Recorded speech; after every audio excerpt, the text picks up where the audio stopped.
Welcome friends. तो MPDLA द्वितीय वर्ष में जो हमारा चौथा पेपर होगा, शालेय संस्कृति, नेतृत्व और शिक्षक विकास, school culture, leadership and teacher development, जिसका पेपर कोड 904 होगा। इसके हम 2020 या 20 से लेकर 25 तक जितने भी MCQs पूछे गए हैं उनको सॉल्व करने वाले हैं। और ये हमारा इस सीरीज का चौथा वीडियो होने वाला है और इसमें लगभग 70 से 75 हम ऑब्जेक्टिव जो कि प्रीवियस ईयर आए हुए हैं उनको करेंगे, चाहे वह एक वाक्य में हो, खाली स्थान में हो या वस्तुनिष्ठ रूप में हो। तो चलिए शुरू करते हैं। सबसे पहले 2025 का ही सेट मैंने इसमें शामिल किया है, तो उसको देखते हैं। तो पहला क्वेश्चन है मैनेजमेंट से संबंधित। मैनेजमेंट शब्द की उत्पत्ति किस भाषा के शब्द से हुई है? अब यहाँ पर इंग्लिश में आपको एक बार देखना होगा कि हाँ मैनेजमेंट ही लिखा है, यानी कि मैनेजमेंट के बारे में पूछ रहा है। तो क्या यह लैटिन शब्द है, इटालियन है, फ्रेंच है या ग्रीक है? तो भाई साहब ये शब्द जो है इटालियन शब्द है। इसको आपको सीधा सीधा याद रखना है कि जो मैनेजमेंट शब्द है, जो इंग्लिश का मैनेजमेंट शब्द है, उसे इटालियन भाषा से लिया गया है। चलिए दूसरे क्वेश्चन पढ़ते हैं। 2025 में अगला क्वेश्चन पूछा गया कि लोकतांत्रिक नेतृत्व के अंतर्गत नेतृत्व का उत्तरदायित्व क्या होता है? तो यहाँ पर देखिए आप ऑप्शन से आसानी से इसको सॉल्व करेंगे। केवल वाले सारे क्वेश्चन बता देंगे, किसी का नहीं तो होगा नहीं, क्योंकि किसी न किसी का तो होना चाहिए। तो केवल वाले को वैसे बताना क्योंकि केवल नेगेटिव वाइब देता है, यानी केवल नेता का, सिर्फ नेता पर अकेला बात कर रहा है, केवल समूह का सिर्फ ग्रुप पर अकेला बात कर रहा है। तो ऐसा नहीं है, नेता और समूह दोनों का होता है। यही इसका जो है सही उत्तर होगा। लोकतंत्रीय जो नेतृत्व के अंतर्गत नेता का उत्तरदायित्व नेता और ग्रुप दोनों का होता है, इसको आपको याद रखना है। 2025 के अगले क्वेश्चन पर चलते हैं। विद्यालय प्रबंधन का जो मेन उद्देश्य है वह क्या हो सकता है? अनुशासन को बनाए रखना या परीक्षा लेना, सर्वांगीण विकास करना या केवल भौतिक संसाधनों पर फोकस करना? केवल वाला तो आँख मूझ कर हटा देना आप। इसके बाद टेस्ट लेना एक नेगेटिव वाइब देता है, क्योंकि डीएलएड कर रहे हैं आप, आपको बार बार सिखाया जा रहा होगा बच्चों की परीक्षा या उनसे होमवर्क लेना या सब क्या होते हैं उनके लिए, उन पर एक गलत प्रभाव डाल सकते हैं। तो इनको जो है गलत उस श्रेणी में रखा गया है, यानी कि नेगेटिव श्रेणी में रखा गया है बच्चों के नज़रिए से देखते हुए। और इसके अलावा अनुशासन बनाए रखना, तो अनुशासन बनाए रखना विद्यालय प्रबंधन का एक उद्देश्य हो सकता है, लेकिन मेन उद्देश्य अनुशासन बनाए रखना नहीं होगा। मेन उद्देश्य होगा पूरा का पूरा विकास करना, यानी उसमें अनुशासन भी आ जाए और भी सारी चीज़ें आ जाएँ जो भी बच्चे के विकास में आवश्यक होती हैं। तो क्या है, सर्वांगीण विकास जो है विद्यालय प्रबंधन का मेन उद्देश्य होगा। अब पूछा है शाला संस्कृति का घटक यानी कंपोनेंट ऑफ स्कूल कल्चर, मूल्य और विश्वास, परंपरा, साझा दृष्टिकोण।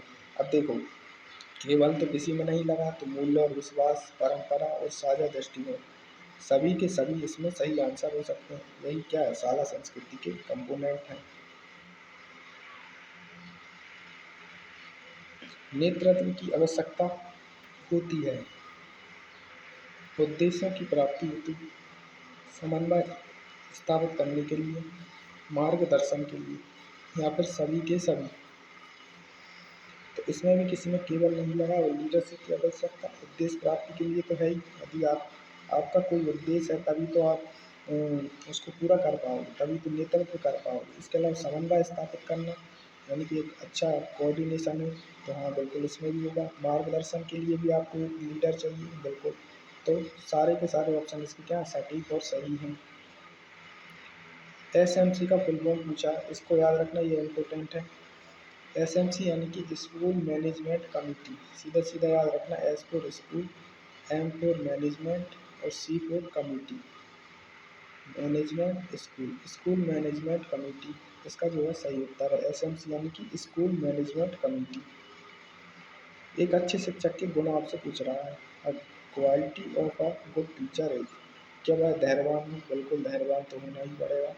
विषय का ज्ञाता भी उसको होना चाहिए और निष्पक्ष व्यवहार, उपयुक्त सभी। इसमें किसी में भी केवल नहीं लगा, तब केवल लगता तो दिक्कत आती, लेकिन इसमें नहीं लगा तो ये सारे सारे क्या सही है और सारे पॉजिटिव ही हैं। अब लॉजिक का अर्थ पूछ रहा है। क्या लॉजिक का अर्थ है कल्पना करना या फिर तर्क करना? तो ये तो शाब्दिक अर्थ ही है सीधा। लॉजिक का मतलब ही क्या होता है, तर्क करना। तो इसको आप सही लगा सकते हो। विद्यालय का हृदय कहाँ किसे जाता है? 2025 में पूछा गया कि विद्यालय का हृदय किसे कहा जाता है? खेल के मैदान को विद्यालय का हृदय कह सकते हैं क्या? कक्षा को या पुस्तकालय को या कार्यालय को? तो यदि आप देखो तो विद्यालय वैसे यदि किसी मेन पक्ष के लिए जाना जाता है तो वह शिक्षा के लिए जाना जाता है, और शिक्षा जो मिलती है वह पुस्तकों से मिलती है। तो जो और यहाँ पर हम बात करते हैं मनुष्य के शरीर में हृदय क्या होता है, सबसे इम्पोर्टेंट अंग होता है। तो सबसे इम्पोर्टेंट अंग को ही तो वो यहाँ रखेंगे हृदय के रूप में, यानी पुस्तकालय ही क्या कहलाएगा, विद्यालय का हृदय यानी कि हृदय कहलाएगा। नेतृत्व के गुण परिपक्वता का अर्थ है शारीरिक शक्ति से या संवेगात्मक शक्ति से, उम्र में बड़े होने से या अधिक बोलने से। अब नेतृत्व में एक गुण होता है मैच्योरिटी का, इसका मतलब होता है आप अपने इमोशन पर कंट्रोल रखें, यानी कि इमोशनल स्टेबिलिटी यानी संवेगात्मक स्थिरता से संबंधित होगा। इसके बाद शिक्षा विकास का एक माध्यम पूछ रहा है, शिक्षक के विकास का एक माध्यम, कार्यशाला, सेमिनार, स्वाध्याय या फिर सबके सब। तो एक बात बताओ, वर्कशॉप यानी कि शिक्षक के लिए जो कार्य करने वाली एक शाला होगी जिसमें शिक्षक के विकास पर कार्य किया जाए, वो भी शिक्षक के विकास का माध्यम हो सकती है। सेमिनारों का आयोजन भी हो सकता है, और शिक्षक खुद से सेल्फ स्टडी करके भी अपना विकास कर सकता है। तो क्या है, तीनों के तीनों क्या है, एक नंबर और एक सटीक आंसर है। 12वां क्वेश्चन आपसे 2025 में पूछता है कि विद्यालय रिकॉर्ड्स का रखरखाव कौन करता है। तो विद्यालय में जो रिकॉर्ड्स होते हैं उनका रखरखाव कौन करेगा, प्रधान अध्यापक करेंगे, छात्र करेंगे, रसोइया करेंगे, चौकीदार करेंगे। ये तो कहीं सेंस ही नहीं बनाएंगे। हेड मास्टर ही क्या करेगा, विद्यालय के रिकॉर्ड्स का रखरखाव करेगा। आगे बढ़ते हैं, परिवर्तनकारी नेतृत्व किस चीज़ पर बल देता है, यानी जो ट्रांसफॉर्मेशनल लीडरशिप है वह किस चीज़ पर बल देती है, पुराने नियमों पर देती है, नवाचार और प्रेरणा पर देती है। दंड देना तो नेगेटिव ही हो गया, और कार्य टालना भी नेगेटिव हो गया। नवाचार और प्रेरणा सबसे सटीक आंसर है, इनोवेशन एंड मोटिवेशन। इसके बाद अगले क्वेश्चन पे चलते हैं, समय सारणी क्या दर्शाती है, यानी कि जो टाइम टेबल है वह क्या चीज़ को दर्शाता है, कैसा दर्शाता है। शिक्षकों का कारोबार, विषयों का आवंटन, विद्यालय का कार्य समय। तो यहाँ पर देखा जाए तीनों की तीनों चीज़ें टाइम टेबल में होती हैं, यानी कि शिक्षकों को कौन से समय पर क्या करना है, कौन से विषय किसको पढ़ाने हैं, और कितने समय पर क्या पढ़ाना है। तो ये सब टाइम टेबल में होता है, इसलिए उपयुक्त सभी इसका आंसर हो जाएगा। नेतृत्व एक कैसी प्रक्रिया है, क्या यह व्यक्तिगत है, स्थिर है या फिर सामाजिक है। तो इसका जो आंसर है वह है सोशल। नेतृत्व यानी कि लीडरशिप में सोशल यानी कि सामाजिक प्रक्रिया होती है। चलिए 2024 के क्वेश्चनों को देखते हैं। अभी हमने 15 क्वेश्चन 2025 के कर लिए, अब 2024 के 15 क्वेश्चन देखेंगे। तो इसमें एक जो है स्टेटमेंट दिया गया और पूछा गया स्टेटमेंट किसने दिया था। स्टेटमेंट है, विद्यालय एक ऐसा विशिष्ट वातावरण है जहाँ जीवन के कुछ गुणों और कुछ विशेष प्रकार की क्रियाओं तथा व्यवसायों की शिक्षा इस उद्देश्य से दी जाती है कि बालक का विकास वांछित दिशा में हो। तो ये काफ़ी बड़ा स्टेटमेंट, और इसको दिया था जॉन डीवी ने, और ये सीधा सीधा ऐसा का ऐसा पूछा गया है, तो आप समझ सकते हैं ऐसा का ऐसा आपको याद रखना पड़ेगा। अगला पूछा गया कि शाला की प्रभावशीलता में क्या सम्मिलित होता है, ऑर्गेनाइजेशन, प्रबंधन, प्रशासन या फिर सबके सब। तो शाला को जो है इफेक्टिव करने के लिए एक ऑर्गेनाइजेशन के रूप में एक अच्छा मैनेजमेंट होना चाहिए, एक अच्छी एडमिनिस्ट्रेशन होनी चाहिए, तीनों की तीनों चीज़ें होनी चाहिए, यानी इसका जो आंसर है वो क्या होगा, उपरोक्त सभी। चलिए आगे बढ़ते हैं, समूह नेतृत्व की मुख्य विशेषता पूछ रहा है, main characteristics of group leadership, समन्वय, निष्ठा, सहभागिता। तो यहाँ पर भी आपको कोई चीज़ नेगेटिव नहीं मिलेगी, समन्वय अच्छी चीज़ है, निष्ठा अच्छी चीज़, सहभागिता। तो समूह नेतृत्व की विशेषता सबकी सब आ जाएंगी। कस्तूरबा गांधी बालिका विद्यालय कहाँ पर स्थित है, या कैसा विद्यालय, एक रेसिडेंशियल विद्यालय है कस्तूरबा गांधी बालिका विश्वविद्यालय, एक आवासीय विद्यालय है। इसके बाद विश्वविद्यालय अनुदान आयोग यानी कि यूजीसी का मुख्यालय कहाँ पर बनाया गया है। तो देश की राजधानी दिल्ली में ही बनाया जाएगा, इसका आंसर क्या होगा, न्यू दिल्ली। अब इसमें जो 2024 में कुछ रिक्त स्थान पूछेगा उनको देख लेते हैं। सीखने के लिए ज्ञान का क्रमबद्ध एवं प्रगतिशील केंद्र क्या होता है। तो देखो भाई, सीखने के लिए ज्ञान का एक क्रम में होना चाहिए, यानी कि सीरीज में होना चाहिए, और प्रगतिशील भी होना चाहिए। इसमें क्या आंसर हो सकता है, तो आप अपने हिसाब से भी समझ सकते हो इसमें क्या आंसर आना चाहिए, विद्यालय आना चाहिए। इसका बोर्ड में सही आंसर भी क्या माना है, विद्यालय। तो सीखने के लिए ज्ञान का क्रमबद्ध और प्रगतिशील केंद्र विद्यालय होता है। इसके बाद यह पूछ रहा है कि प्रतिभाशाली बालकों की बुद्धि लब्धि या आईक्यू कितना होता है। तो यहाँ पर आपको एक चीज़ याद रखनी है, 100 से ऊपर का आपको रखना है, 140 से अधिक भी मान सकते हो, वो भी सही माना जाना चाहिए। और हाँ, सबसे सटीक आंसर इसका यही रहेगा कि आप मान लो कि 140 से ऊपर आईक्यू वाले बालक क्या होंगे, प्रतिभाशाली बालक क्योंकि सूची में आएंगे। अगले क्वेश्चन को देखते हैं। शिक्षा शास्त्रीय नेतृत्व की मुख्य विशेषता खालिस्तान होती है। तो जो शिक्षा शास्त्रीय नेतृत्व है, इसकी मेन विशेषता पूछ रहा है। इसकी मेन विशेषता जो बोर्ड ने सही आंसर माना वह है आधुनिकता। आधुनिकता क्या होती है, शिक्षा शास्त्रीय नेतृत्व की मेन विशेषता होती है। इसके बाद इसने पूछा कि सर्व शिक्षा अभियान कब चलाया गया था। तो ये तो सबको पता होता है, 2000 से लेकर 2001 के बीच में सर्व शिक्षा अभियान को चलाया गया था। तो यह भी क्वेश्चन आ सकता है। तो विकल्प के अनुसार देखें तो इसमें आंसर 2000 भी आ सकता है, यानी कि आप 2000 या 2001 करके भी आओगे तब भी आंसर सही माना जाएगा सर्व शिक्षा अभियान के लिए। शिक्षक हेतु आयोजित प्रशिक्षण कार्यक्रम क्या कहलाता है। तो शिक्षकों के लिए जो आयोजित होता है प्रशिक्षण कार्यक्रम उसे बोलते हैं इन सर्विस ट्रेनिंग प्रोग्राम या फिर सेवाकालीन प्रशिक्षण। इसको याद रखना आप लोग, खालिस्तान में पूछा गया था। यशपाल समिति के गठन के बारे में पूछ रहा है, यह एक इम्पोर्टेंट समिति है, इसको भी याद रखना। 1992 में जो है यशपाल समिति का गठन हुआ था। इसके बाद अगला क्वेश्चन पूछ रहा है कि समावेशी शिक्षा से क्या आशा हो सकता है। तो यह जो है एक बार में पूछे गए क्वेश्चन होंगे या एक और। तो इसका जो आंसर होगा समावेशी शिक्षा, आप अपने हिसाब से भी लगा सकते हो। ऐसी शिक्षा जिसे सामान्य और विशिष्ट बालक एक साथ शिक्षा ग्रहण कर सकें। ये तो हुआ इसका सटीक आंसर। इसके अलावा आपको हो सकता है याद ना हो, तो समावेशी से आप समझना कि इसमें सबको समा के रखना है, यानी कि कोई भी प्रकार के किसी भी प्रकार के व्यक्ति जो अलग धारा से अलग से दिख रहे हैं उन्हें सबको एक साथ शिक्षा देना ही क्या, एकत्रित करके संगठित करके एक साथ शिक्षा देना, एक ही कक्षा रूम में क्लासरूम में शिक्षा देना ही समावेशी शिक्षा है, जो कि भारत में अपनाई गई है। तो इस प्रकार से आपको इसका आंसर लगाना होगा। इसके बाद पूछा इसने प्रशासनिक नेतृत्व का अर्थ क्या होता है, यानी कि right meaning of administrative leadership. तो सटीक आंसर आप लगाओगे तो इसमें लिख सकते हो आप संस्था के कार्यों को व्यवस्थित रूप से संचालित करने और प्रबंधन करने की क्षमता क्या कहलाती है, प्रशासनिक नेतृत्व कहलाता है। और आप अपने हिसाब से भी इसका आंसर बना सकते हैं। शिक्षा का अधिकार अधिनियम के दायरे में कौन से आयु वर्ग के बच्चे आते हैं। तो ये तो बिल्कुल सटीक ही बताना पड़ेगा आपको कि 6 से 14 वर्ष की आयु के बच्चों को राइट टू एजुकेशन दी गई है, यानी कि इनकी शिक्षा अनिवार्य है। राज्य का यह कर्तव्य था पहले, लेकिन अब राज्य का क्या, अब यह बच्चों का अधिकार ही हो गया है, यानी कि राज्य को उन्हें शिक्षा देनी ही होगी 6 से 14 वर्ष के बच्चों को। इसके अलावा माता पिता के कर्तव्य के रूप में इसे डाल दिया गया है कि 11वां मौलिक कर्तव्य हमारा यही है कि जो 6 से 14 वर्ष के बालक हैं उनके पालकों का यह कर्तव्य होगा कि उन्हें अनिवार्य और निःशुल्क शिक्षा प्रदान करवाएं। इसके बाद एनसीईआरटी का फुल फॉर्म पूछ रहा है। तो एनसीईआरटी का फुल फॉर्म भी पूछा जा सकता है आपसे, आपको इसलिए इसके लिए भी तैयार रहना। National Council of Educational Research and training.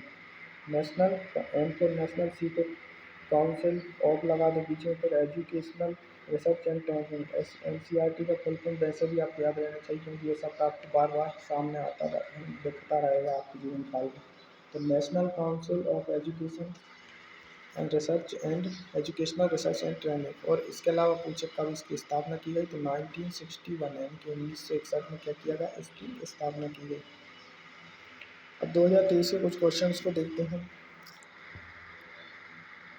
केंद्रीय विद्यालयों की स्थापना सेंट्रल स्कूल के नाम से की गई थी, कब की गई थी। तो जो केंद्रीय विद्यालय हैं, यानी कि जो केवी वाले विद्यालय आपने बार बार नाम सुना होगा, केवीएस, इन विद्यालयों को सेंट्रल स्कूल के नाम से स्थापित किया गया था 1963 से। और इनका मेन उद्देश्य क्या था, मेन उद्देश्य इनका यही रहता है कि जो सरकारी कर्मचारी हैं, अब देश के विभिन्न भागों से सरकारी कर्मचारी आते हैं और अलग अलग भागों में कार्य करते हैं, उनकी भाषा अलग अलग हो जाती है। तो उनके जो बच्चे होते हैं उनके लिए एक ऐसा व्यवस्थित और स्थायी स्कूल हो कि यदि उनका बार बार कहीं पर ट्रांसफ़र भी हो रहा है तो उसको हैंडल किया जा सके।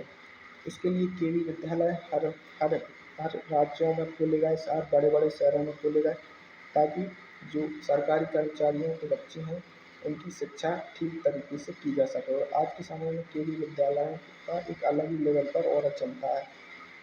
इसके बाद हम बात करते हैं, एक प्रभावी स्कूल वह है जिसमें वास्तविक औसत अनुमानित औसत उपलब्धि से अधिक है। यह कथन किसने कहा था? यानी कि एक प्रभावी स्कूल वह है जिसमें वास्तविक औसत अनुमानित औसत उपलब्धि से अधिक है। यह कथन किसका है? तो यह कथन जो है लेजार्ड के द्वारा कहा गया था। सीधा सीधा याद रखने वाला क्वेश्चन है।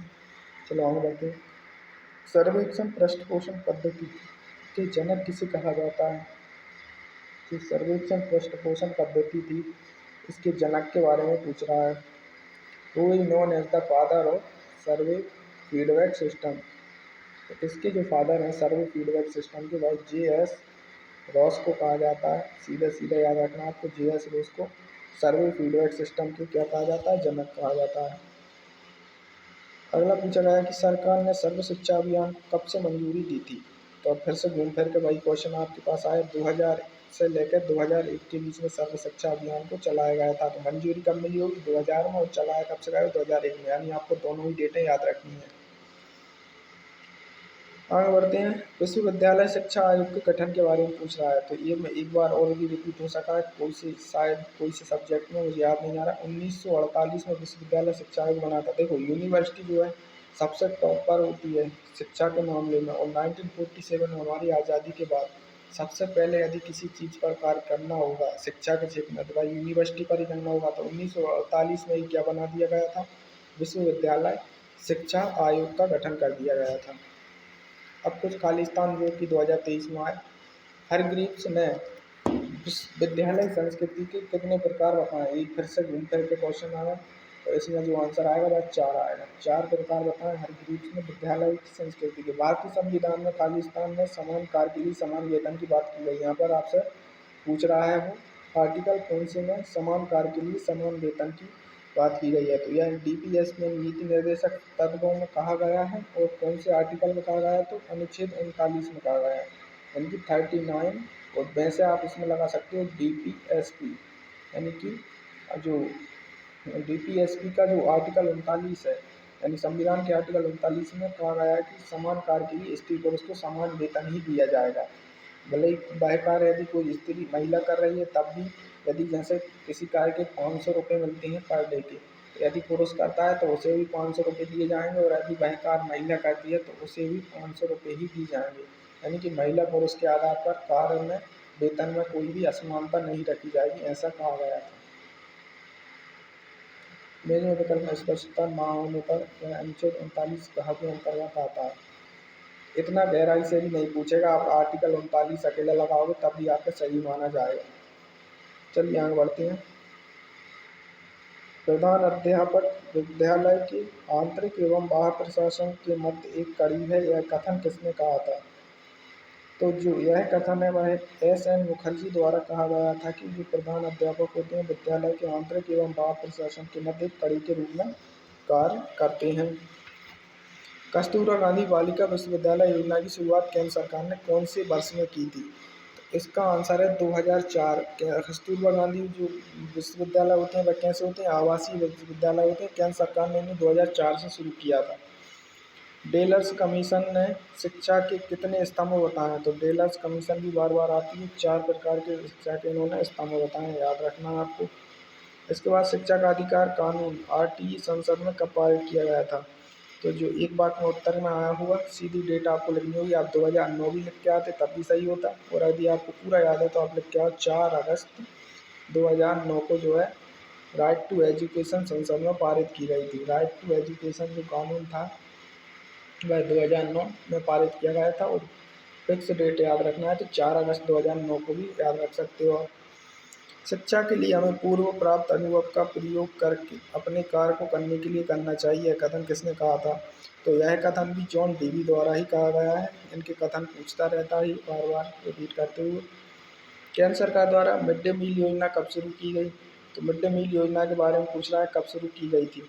तो जो मिड डे मील योजना है वह 15 अगस्त भारत की जो स्वतंत्रता दिवस है उसके समय पर 1995 में केंद्र सरकार ने शुरू की थी। मिड डे मील योजना 1995 में शुरू की थी। यदि आप इतना भी लगा के आओ तो भी ठीक है, और ये तो याद ही रह जाएगा कि स्वतंत्रता दिवस के दिन की गई थी, यानी कि 15 अगस्त 1995 को।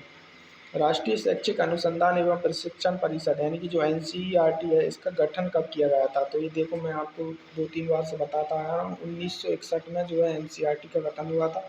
और एग्जैक्ट यदि महीना याद रखना तो 1 सितंबर, और यदि नहीं हो रहा तो इतना ना मत घबराओ, सिर्फ सन याद रखो। 1961 भी लिख के आओगे तो भी एक नंबर आपका हो जाएगा। 1961 में एनसीईआरटी का गठन हुआ था। और एनसीईआरटी का फुल फॉर्म भी आपसे पूछ सकता है, तो वो भी अपन ऊपर डिस्कशन कर चुके हैं, उसको भी याद रखना है। National curriculum of Educational Research and training करके ऐसा कुछ होता है, उसको भी आपको याद रखना है। किस कार्यक्रम तथा क्रियाओं को संचालित करने से पूर्व उन्हें क्या करना आवश्यक है? किसी कार्यक्रम तथा क्रिया को संचालित करने से पूर्व हमें उन्हें क्या करना आवश्यक होता है? नियोजन करना या प्लानिंग बनाना? तो इसको आप लॉजिकली भी सोचोगे तो आप प्लानिंग तो लिख के आओगे, यानी कि कोई भी कार्य या क्रिया करने से पहले हमें उस पर क्या करना चाहिए, तो उसकी पहले प्लानिंग ही करनी चाहिए ना। प्लान बनाओगे तभी तो उसको क्रियान्वित करोगे। तो यदि आप योजना बनाना ही लिख के आओगे तो आपका सही हो जाएगा, यानी प्लानिंग लिख के आओगे सही हो जाएगा। अब 2022 के क्वेश्चन देखते हैं। सामान्य शिक्षा किस कक्षा तक दी जाती है?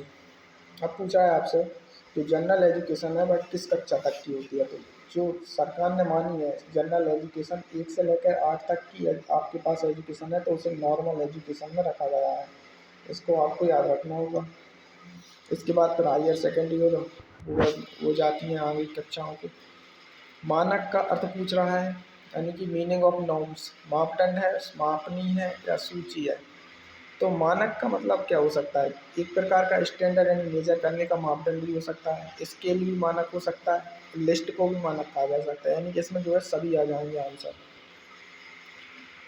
प्रशासनिक नेतृत्व का अर्थ पूछ रहा है, यानी कि जो एडमिनिस्ट्रेटिव लीडरशिप है वह क्या है? विद्यालय का एक उत्तम प्रबंधन करना, कक्षा का संचालन करना, पेयजल की व्यवस्था या फिर वित्तीय व्यवस्था? तो इसका जो आंसर है वह विद्यालय का एक उत्तम प्रबंधन आएगा। अब कक्षा का संचालन इसमें नहीं आया क्योंकि प्रशासनिक बात कर रहा है अभी। पेयजल की व्यवस्था भी इसमें नहीं आई और वित्तीय व्यवस्था भी इसमें नहीं आई। मॉडल क्लस्टर शाला बनाई गई। अब जो मॉडल क्लस्टर शाला थी वह कहाँ से, किस लेवल से बनाई गई? तो वह संकुल स्तर से तैयार की गई है मॉडल क्लस्टर शाला, सीधा याद रखना है। आगे बढ़ते हैं। जिला प्राथमिक शिक्षा कार्यक्रम यानी कि डीपीईपी कब शुरू किया गया था? डीपीईपी का फुल फॉर्म भी पूछ सकता है, district primary education programme, DPEP को कहा जाता है। और इसे जो है 1994 में शुरू किया गया था। और 1994 में शुरू किया गया था, सीधा सीधा आपको याद रखना है।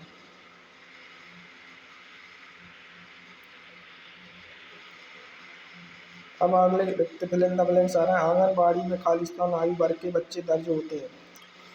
इसका भी मैं 1-2 बार पहले ही बता चुका हूँ। जब तक बच्चा शिशु अवस्था में तब तक नहीं, और आंगनबाड़ी में जो बच्चे आते हैं वो पूर्व बाल अवस्था में होते हैं, यानी कि ना तो बालक बन पाते हैं, बालक बनने से पहले की अवस्था में होते हैं। तो पहले की अवस्था कब होगी? 3 से लेकर 6 वर्ष की जो अवस्था होती है वो बालक बनने से पहले की अवस्था होती है, यानी कि पूर्व बाल अवस्था होती है। उसी में आंगनबाड़ी में बच्चे दर्ज किए जाते हैं। अध्यापक शिक्षा परिषद में कुल कितने सदस्य होते हैं? तो इसको सीधा सीधा याद रखना, जो अध्यापक की शिक्षा परिषद बनाई गई है उसमें 41 सदस्य होते हैं, सीधा सीधा याद रखना है आपको। इसके बाद हम बात करते हैं, का कहना है कि कार्यालय विद्यालय का नाड़ी संस्थान है। किसका कहना है? तो जो है रायबाइन में जो है इन्होंने कहा था कि जो कार्यालय है वह विद्यालय का नाड़ी संस्थान होता है। रायबाइन ने ये बात कही थी। इसको भी सीधा सीधा याद रखिए आप। अब आगे चलते हैं। 1975 को किस रूप में मनाया जाता है? तो 1975 जो है वुमन ईयर या महिला वर्ष के रूप में मनाया जाता है। इसको आपको याद रखना पड़ेगा। महिला वर्ष क्या मनाया जाता है? महिला वर्ष। अब पूछ रहा है भारतीय उच्च अध्ययन संस्थान यानी कि जो IIAS होते हैं, Indian institute of advance studies, कहाँ पर स्थित की गई है? तो इन्हें एडवांस स्टडीज़ को शिमला में स्थापित किया गया। सीधा क्वेश्चन याद रखना है आपको। हमारे देश में शिक्षा की सामान्य संरचना कैसी है? तो ये देखिए, नेशनल एजुकेशन पॉलिसी के बारे में आपसे पूछ रहा है, यानी कि NEP के बारे में आपसे पूछ रहा है, जिसमें कहा क्या गया है, जो शिक्षा की संरचना है उसे इस प्रकार से बनाया गया 5, 3, 3 और 4। इसको आपको सिंपल तरीके से याद रखना है, यानी कि इसमें क्या होता है, आंगनबाड़ी के 3 साल और 2 साल पहली और दूसरी के, फिर यहाँ पर 6 से 8 साल ऐसे करके कुछ होते हैं, तो इनको ऐसा रखा जाता है। मेरी हाँ, यहाँ पर होगा 2 से लेके 2 तक यहाँ हुआ, फिर यहाँ पर होगा 3 से लेके 5 साल, यहाँ पर 6 से 8 साल और ये 9 से 12 के, यानी कि जो पहले 5 साल होते हैं उनमें रखा जाता है आंगनबाड़ी के 3 सालों को, और 2 सालों को रखा जाता है पहली और दूसरी को। फिर जो अगले 3 साल हैं उनमें रखा जाएगा तीसरी से लेकर 5वीं तक को, और फिर जो अगले 3 साल हैं उनमें 6वीं से 8वीं तक को, और वो 4 साल लास्ट में दिए हैं भाई 9 से 12 होते हैं। तो यह नेशनल एजुकेशन पॉलिसी 2020 के अनुसार है, इसी को आपको मान के चलना है, क्योंकि अब इसी को माना जाने लगा, ये 10, 2, 3 को छोड़ देना। सामान्य बालक की बुद्धि लब्धि यानी आईक्यू को पूछ रहा है कि सामान्य बालक कितने का होगा। तो यदि आप बेसिकली, यदि आपको याद भी नहीं आ रहा, तो आपको जो इसका सूत्र तो आ रहा होगा, मेंटल एज बटे में कैलकुलेटेड एज गुणा 100। अब जो कि नॉर्मल की बात कर रहा है तो अपन नॉर्मल रखते हैं, जैसे कोई व्यक्ति की मेंटल एज 20 साल है, उसकी कैलकुलेटेड एज यानी कि वास्तविक आयु 20 साल है, तभी तो भाई नॉर्मल होगा, और गुणा कर देंगे 100 का। इसको काटोगे तो कितनी आएगी निकल के आई, 100, यानी कि 100 के आसपास तो रखनी है।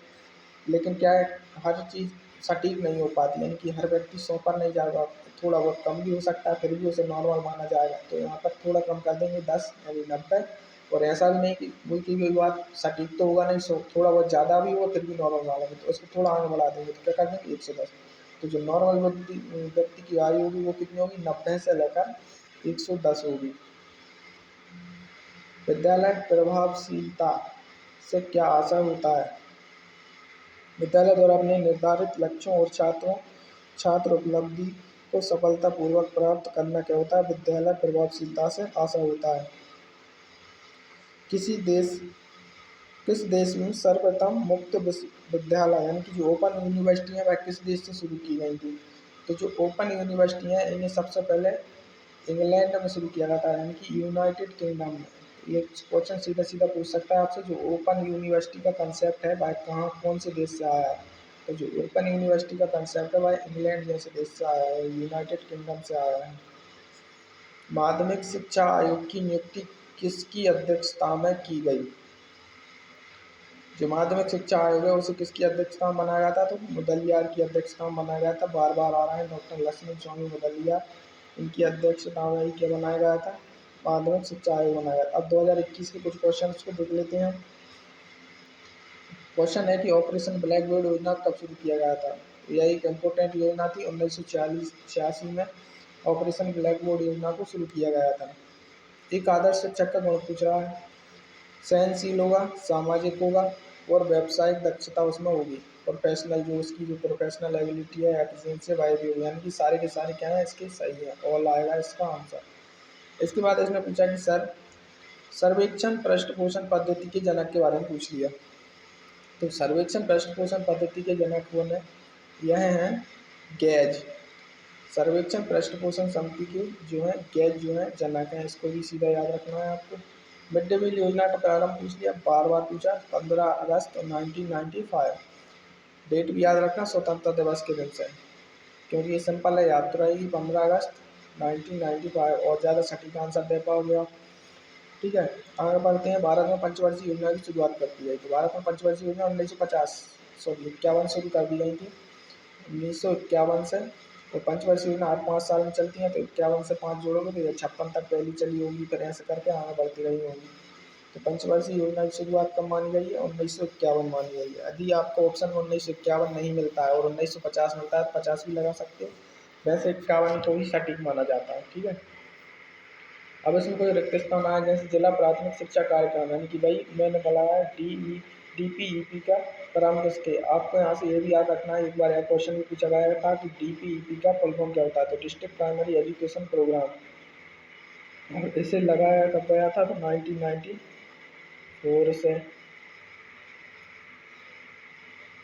साले प्रभावशीलता की विशेषता पूछ रहा है, तो मैनेजमेंट अच्छा हो, यही क्या होती है उसकी विशेषता होती है। तो बेस्ट मैनेजमेंट या सर्वोत्तम प्रबंधन, इसका आप लगा सकते हो। समूह नेतृत्व की मुख्य विशेषता क्या हो सकती है। तो समूह नेतृत्व की मुख्य विशेषता उत्तर समन्वय यानी कि कोऑर्डिनेशन होती है। बालिका शिक्षा की प्रमुख समस्या क्या है। तो बालिका शिक्षा की प्रमुख समस्याओं में एक तो रूढ़िवादिता ही हो सकती है कि बालिकाओं को नहीं पढ़ना चाहिए, लड़कियों को नहीं पढ़ना चाहिए, लड़के पढ़ते हैं अकेला, ऐसी एक रूढ़िवादिता है। सबसे मेन समस्या तो यही होती है, लड़कियों को ज़्यादा मत पढ़ाओ, उतना ही रहने दो। तो यह क्या है, एक मेन समस्या है। शिक्षक शिक्षा के सिद्धांत पूछ रहा है, तो शिक्षक शिक्षा के जो सिद्धांत है वह 8 होते हैं। अब आते हैं 2021 के क्वेश्चंस पर। केंद्रीय विद्यालय की स्थापना कब की गई, पूछ रहा है। तो केवी विद्यालय में इससे पहले भी रिपीट हुआ है, इसलिए इसको अच्छे से याद रखना। 1963 तो हर हाल में याद रखना है, क्योंकि नंबर तो यही दिलाएगा। केंद्रीय विद्यालय यानी कि केवीएस के विद्यालय हैं, इनको 1963 से शुरू किया गया था। 15 दिसंबर याद रहे या ना रहे, 1963 याद रखना है आपको। इसके अलावा इसने एक और बात बताई थी, शुरुआत में इन्हें क्या कहा जाता था, सेंटर स्कूल करके कहा जाता था, और इनकी स्थापना का कारण क्या था वो भी मैं आपको बता चुका हूँ। आगे चलते हैं। संप्रेषण क्या होता है, कम्युनिकेशन के बारे में पूछा क्या होता है, तो प्रिसाइज सी बात आप खुद से बना के लिख सकते हो। या दो से अधिक लोगों के बीच बातचीत को ही क्या कहते हैं, कम्युनिकेशन कहते हैं। जैसे इसमें जो सटीक आंसर है वह है कि दो या दो से अधिक व्यक्तियों की सूचना और विचारों का आदान प्रदान, यानी कि जो बातचीत होती है। तो आप इसको अपने हिसाब से लिख सकते हो, कम्युनिकेशन क्या होता है। इसके बाद तैयार किया गया है कि दल तैयार करने का पहला सोपान यानी पहली स्टेप क्या होती है, टीम मेकिंग की। तो उसका है उद्देश्यों का निर्धारण, यानी कि जब आप टीम बना रहे हैं तो सबसे पहले ये भी तो वो क्या आपके उद्देश्य क्या है, किसी भी प्रकार का ग्रुप या समूह बनाने के आपके उद्देश्य क्या है, यही क्या होता है, पहला उसका स्टेज होता है। पहले जो अपन को उद्देश्य भी तैयार करने पड़ेंगे। सर्व शिक्षा अभियान का लक्ष्य पूछ रहा है, तो सारी सी बात है, प्राथमिक शिक्षा को सब जगह पर फैलाना ही क्या है, सर्व शिक्षा अभियान का लक्ष्य। प्राइमरी एजुकेशन सब तक ले जाना क्या है सर्व शिक्षा अभियान का लक्ष्य। अब डाइट का पूरा नाम पूछा, अब डाइट वाले स्टूडेंट तो आसानी से बता देंगे, अब जो अन्य कॉलेजों में उससे पढ़ रहे होंगे शायद उन्हें दिक्कत भी आ सकती है। डाइट का पूरा नाम क्या होता है, तो district district institute of education and training. Diet का फुल फॉर्म भी पूछा गया है आपके पेपरों में, इस बात को याद रखना। District institute of education and training. District institute of education and training क्या होती है, डाइट डाइट होती है। चलिए यहाँ पर आपके सारे क्वेश्चन लगभग खत्म हो चुके हैं, और कुल कितने क्वेश्चन कर लिया हमने, 75। 2021 से लेकर 25 तक के सारे क्वेश्चन कर दिए मैंने, इससे ज़्यादा मुझे मिले भी नहीं। तो और मुझे लगता है इन क्वेश्चन में से काफ़ी क्वेश्चन फिर से रिपीट होने वाले हैं, और आपको इस वीडियो का बहुत ज़्यादा फ़ायदा भी मिलने वाला है। ठीक है, मिलते हैं हम आपसे अगली वीडियो में।